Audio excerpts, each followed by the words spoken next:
So hi all welcome back to Pooja Ranganath vlog. So guys ಎಲ್ಲರೂ ಹೇಗಿದ್ದೀರಾ guys? ನೋಡಿ ಮಸಾಲೆ ದೋಸೆ ಮಾಡೋಣ ಅಂತ ರೆಡಿ ಮಾಡ್ತಾ ಇದ್ದೀನಿ ತಿಂಡಿಗೆ. ಇನ್ನೇನು ಮಕ್ಳಿಗೆ ಬೇರೆ ಟೈಮ್ ಆತಲ್ಲ, ಬೇಗ ಬೇಗ ಮಾಡೋಣ ಅಂತ ಮಾಡ್ತಾ ಇದ್ದೀನಿ. ಪಲ್ಯ ಮಾಡ್ತಾ ಇದ್ದೀನಿ, ಆಲೂಗೆಡ್ಡೆ ಪಲ್ಯ. ಫಸ್ಟ್ ಒಂದು ಬಾಣಲಿಗೆ ಎಣ್ಣೆ ಹಾಕ್ಕೊಂಡು ಎಣ್ಣೆ ಕಾದಾದ ನಂತರ ಸಾಸಿವೆ ಚಿಟಪಟ ಅಂದಾದಮೇಲೆ ಕಡಲೆಬೇಳೆ ಹಾಕ್ಕೊಂಡಿದ್ದೀನಿ. ಹಾಗೆ ಕಡಲೆಬೇಳೆ ಜೊತೆಗೆ ಶುಂಠಿ ಬೆಳ್ಳುಳ್ಳಿನ ಕುಟಾಣಿಲಿ ಕುಟ್ಟಿಟ್ಕೊಂಡಿದ್ದೆ, ಅದನ್ನು ಹಾಕಿದ್ದೀನಿ. ಏನಂದರೆ ಶುಂಠಿ ಬೆಳ್ಳುಳ್ಳಿ ಪೇಸ್ಟ್ ಹಾಕಿದ್ರೆ ಅಷ್ಟೇ ಚೆನ್ನಾಗಿರಲ್ಲ ಟೇಸ್ಟು. ಕುಟಾಣಿಲಿ ಕುಟ್ಟಿಟ್ಕೊಂಡಿರೋದನ್ನ ಹಾಕ್ತಾಯಿದ್ದೀನಿ. ಶುಂಠಿ ಬೆಳ್ಳುಳ್ಳಿ ಜೊತೆಗೆ ಹಸಿಮೆಣ್ಸಿನ್ಕಾಯಿ ಹಾಕ್ಕೊಂಡು ಚೆನ್ನಾಗಿ ಫ್ರೈ ಮಾಡ್ಕೋಬೇಕು ಒಂದು ಸ್ವಲ್ಪ ಹೊತ್ತು. ಅದಾದಮೇಲೆ ಈರುಳ್ಳಿ ಹಾಗೆ ಜೀರಿಗೆನ ಹಾಕ್ಕೊಂಡು ಫ್ರೈ ಮಾಡ್ಲಿಕ್ಕೆ ಇಟ್ಟಿದ್ದೀನಿ. ಒಂದು ಸೈಡಲ್ಲಿ ಅದು ಫ್ರೈ ಆಗ್ತಿರಲಿ ಅಷ್ಟರಲ್ಲಿ ಆಲೂಗೆಡ್ಡೆ ಬೇಯಲಿಕ್ಕೆ ಇಟ್ಟಿದ್ನಲ್ಲ, ಅದನ್ನು ಸಿಪ್ಪೆ ತೆಗಿತಾ ಇದ್ದೀನಿ. ಟೈಮ್ ಬೇರೆ ಆಗಿಬಿಟ್ಟಿದೆ, ಮಕ್ಕಳಿಗೆ ತಿಂಡಿ ಮಾಡಬೇಕು ಬೇಗ ಬೇಗ ಅಂತಂದು ಫಾಸ್ಟಾಗಿ ಕೆಲಸ ಮಾಡ್ಕೊಳ್ತಾ ಇದ್ದೀನಿ. ಇನ್ನು ಕೆಂಪು ಚಟ್ನಿ ಕೂಡ ಮಾಡಿಲ್ಲ, ಓನ್ಲಿ ಚಟ್ನಿ ಒಂದು ಮಾಡಿದ್ದೀನಿ. ಪಲ್ಯಕ್ಕೆಲ್ಲ ರೆಡಿ ಮಾಡ್ಕೊಂಡು ಪಲ್ಯ ಮಾಡ್ತಿದ್ದೀನಿ ಅಷ್ಟೇ. ಹಾಗೆ ನೋಡಿ ಅದೆಲ್ಲ ಆಲೂಗೆಡ್ಡೆ ಎಲ್ಲ ಸಿಪ್ಪೆ ತೆಗೆದುಬಿಟ್ಟು ಹಾಗೆ ಸ್ಮಾಶ್ ಮಾಡಿ ಇಟ್ಕೊಂಡಿದ್ದೀನಿ. ಅಷ್ಟರಲ್ಲಿ ಈರುಳ್ಳಿ ಫ್ರೈ ಆಗಿತ್ತಲ್ಲ, ಹಾಗೆ ಅದಕ್ಕೆ ಸ್ವಲ್ಪ ಅರಿಶಿನ ಪುಡಿ ಹಾಗೆ ಒಂದು ಸ್ವಲ್ಪ ಉಪ್ಪು ಹಾಕಿದ್ದೀನಿ. ರುಚಿಗೆ ಎಷ್ಟು ಬೇಕೋ ಅಷ್ಟು ಉಪ್ಪು ನೋಡ್ಕೊಂಡು ಹಾಕ್ಕೊಳ್ಳಿ. ಈ ಅರಿಶಿನ ಪುಡಿ ಅಂತೂ ಒಂದು ಸ್ವಲ್ಪ ಹಾಕಿದ್ರೆ ಸಾಕು, ಎಷ್ಟೋ ಆಗಿದೆ ಅನ್ನೋ ಥರ ಜಾಸ್ತಿ ಆಗಿಬಿಡುತ್ತೆ. ಒಂದು ಚಿಟಿಕೆ ಹಾಕಿದ್ರೆ ಸಾಕಾಗುತ್ತೆ. ಹಾಗೆ ನೋಡಿ ಸ್ಮಾಶ್ ಮಾಡಿ ಇಟ್ಕೊಂಡಿದ್ನಲ್ಲ ಆಲೂಗೆಡ್ಡೆ ಎಲ್ಲನ, ಅದನ್ನು ಹಾಕಿದ್ದೀನಿ. ಹಾಗೆ ಸ್ವಲ್ಪ ಫ್ರೆಶ್ ತೆಂಗಿನಕಾಯಿ ತುರಿ ಹಾಕ್ಕೊಂಡು ಚೆನ್ನಾಗಿ ಮಿಕ್ಸ್ ಮಾಡ್ಕೊಳ್ತಾ ಇದ್ದೀನಿ. ಇದ್ರ ಜೊತೆಲೆ ಸ್ವಲ್ಪ ಕೊತ್ತಂಬರಿ ಇದ್ದರೆ ಹಾಕ್ಕೋಬೋದು. ಏನಂದರೆ ಕೊತ್ತಂಬರಿ ಖಾಲಿ ಆಗಿತ್ತು, ಸೊ ಅದಕ್ಕೋಸ್ಕರ ಹಾಕಿಲ್ಲ ನಾನು. ಹಾಗೆ ಇದನ್ನೆಲ್ಲ ಮಿಕ್ಸ್ ಮಾಡ್ತಾ ಇದ್ದೀನಿ. ಆಲೂಗೆಡ್ಡೆ ಬೆಂದಿರುತ್ತಲ್ಲ, ಜಾಸ್ತಿ ಓವರ್ ಮಿಕ್ಸ್ ಮಾಡೋ ಆ ಥರ ಏನಿರಲ್ಲ. ಏನಂದರೆ ಕಾಯಿ ಹಾಕಿರ್ತೀವಲ್ಲ, ಮತ್ತು ಮಕ್ಕಳಿಗೆ ಲಂಚ್ ಬಾಕ್ಸಿಗೆಲ್ಲ ಹಾಕಿರ್ತೀವಿ, ಅಳಸೋಗ್ಬಿಡುತ್ತೆ ಅಂತಂದು ಸ್ವಲ್ಪ ಚೆನ್ನಾಗಿ ಮಿಕ್ಸ್ ಮಾಡ್ಕೋಬೇಕು ಅಷ್ಟೇ, ಬಿಸಿ ಆಗೋವರೆಗೂ.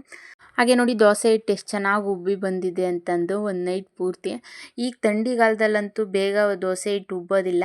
ಸೊ ನಾನು ಅದಕ್ಕೆ ದೋಸೆ ಹಿಟ್ಟೆಲ್ಲ ಮಿಕ್ಸ್ ಮಾಡಿಬಿಟ್ಟು ಕಿಚನ್ ಕಬೋರ್ಡಲ್ಲಿ ಇಟ್ಬಿಟ್ಟಿದ್ದೆ, ಚೆನ್ನಾಗಿ ಉಬ್ಬಿ ಬರುತ್ತೆ, ಹುಳಿ ಬರುತ್ತೆ ದೋಸೆ ಅಂತಂದು.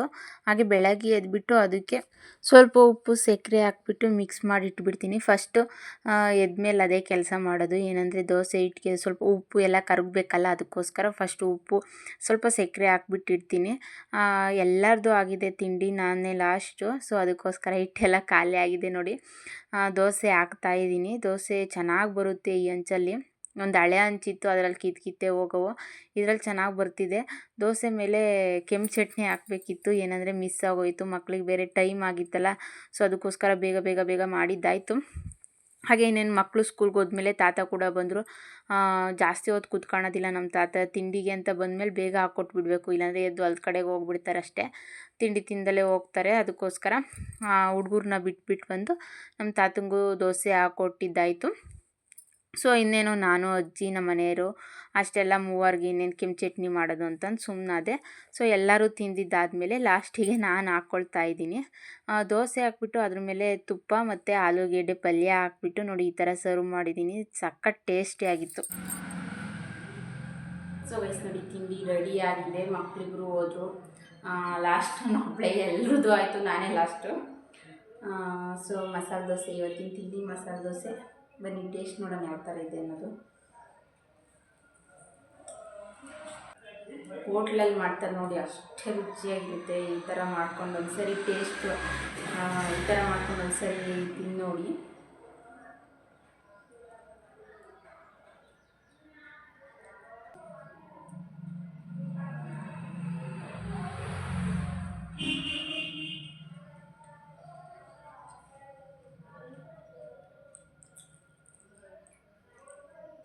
ಸೂಪರಾಗಿದೆ ಟೇಸ್ಟ್ ಮಾತ್ರ. ಈ ಮಸಾಲೆ ದೋಸೆ ಅಂದರೆ ಆಲೂಗೆಡ್ಡೆ ಪಲ್ಯ ಮಾಡ್ತೀನಿ ನೋಡಿ, ಅದಕ್ಕೆ ಇಂಗ್ರೀಡಿಯೆಂಟ್ಸ್ ಕೆಲವೊಂದು ಆ್ಯಡ್ ಮಾಡಬೇಕಾಗುತ್ತೆ. ಮತ್ತು ದೋಸೆಗೆ ತುಪ್ಪ ಹಾಕಬೇಕು, ಆವಾಗಲೇ ಮಸಾಲೆ ದೋಸೆ ಟೇಸ್ಟ್ ಬರೋದು. ಮತ್ತು ಕಾಂಬಿನೇಷನಲ್ಲಿ ಚಟ್ನಿ ಕೂಡ ಇರಬೇಕು. ಅದೆಲ್ಲ ಇದ್ದಾಗಲೇ ಮಸಾಲೆ ದೋಸೆದೆಲ್ಲ ಟೇಸ್ಟ್ ಸಿಗೋದು. ಸೊ ಇವತ್ತೇನಂದರೆ ಕೆಂಪು ಚಟ್ನಿ ಮಾಡೋಕ್ಕಾಗಲಿಲ್ಲ, ಟೈಮ್ ಆಗೋಯಿತು. ಅದೇ ಹಂಗೆ ಮಾಡಿದ್ದೀನಿ ಅಷ್ಟೇ. ಸೂಪರಾಗಿದೆ ಟೇಸ್ಟ್ ಮಾತ್ರ. ಎಲ್ರದ್ದು ಆಯಿತು ಇವತ್ತು, ನನ್ನದೇ ಲಾಸ್ಟು. ಚಪಾತಿ ದೋಸೆ ಆ ಥರ ಮಾಡಿದ್ರೆ ನನ್ನದೇ ಲಾಸ್ಟ್. ಯಾಕಂದರೆ ಎಲ್ರಿಗೂ ಫಸ್ಟ್ ನಾನು ಹಾಕ್ಕೊಟ್ಟು ಆಮೇಲೆ ನಾನು ತಿನ್ನಬೇಕಲ್ವ. ಒಬ್ಬೊಬ್ಬರೇ ಬರ್ತಿರ್ತಾರೆ, ಅವ್ರಿಗೆ ಬಿಸಿಯಾಗಿ ಹಾಕ್ಕೊಡ್ಬೇಕು. ಮುಂಚೆ ಎಲ್ಲ ಹೆಂಗೆ ಅಂದರೆ ಒಲೆಗೆ ಮಾಡ್ತಿದ್ರು ಅಜ್ಜಿರೆಲ್ಲನ. ಒಂದು ಸರಿ ಹಾಕಿಟ್ಬಿಟ್ರೆ ಬಂದು ಯಾವಾಗ ಬೇಕಾದ್ರೂ ತಿಂದ್ಕೊಬೋದಿತ್ತು.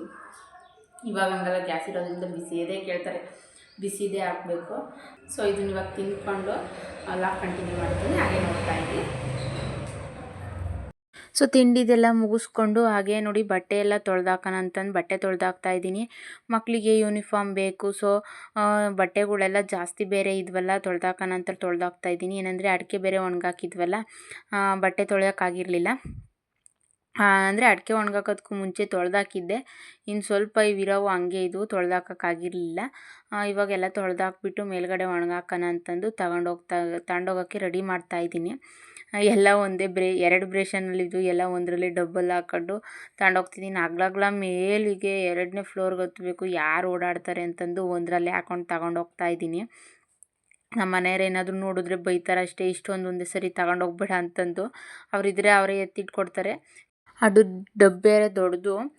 ಏನಂದರೆ ಆ ಬ್ರೇಷನ್ ಇದೆಯಲ್ಲ, ಅದರ 2ರಷ್ಟು ಬಟ್ಟೆ ಡಬ್ಬೆ ಹಿಡಿಯುತ್ತೆ. ಸ್ವಲ್ಪ ದೊಡ್ಡದಿದೆ ಡಬ್ಬದು. ಸೊ ಎಲ್ಲ ಒಂದರಲ್ಲೇ ಹಾಕ್ಕೊಂಡು ತಗೊಂಡೋಗೋಣ ಅಂತಂದು ತಗೊಂಡೋಗ್ತಾ ಇದ್ದೀನಿ. ಬ್ಯಾಸ್ಕೆಟ್ ತುಂಬ ಬಟ್ಟೆ, ಹಾಗೆ ಸ್ವಲ್ಪ ಅರ್ಧ ಬ್ರೇಷನ್ ಬಟ್ಟೆ ಆಗಿತ್ತು.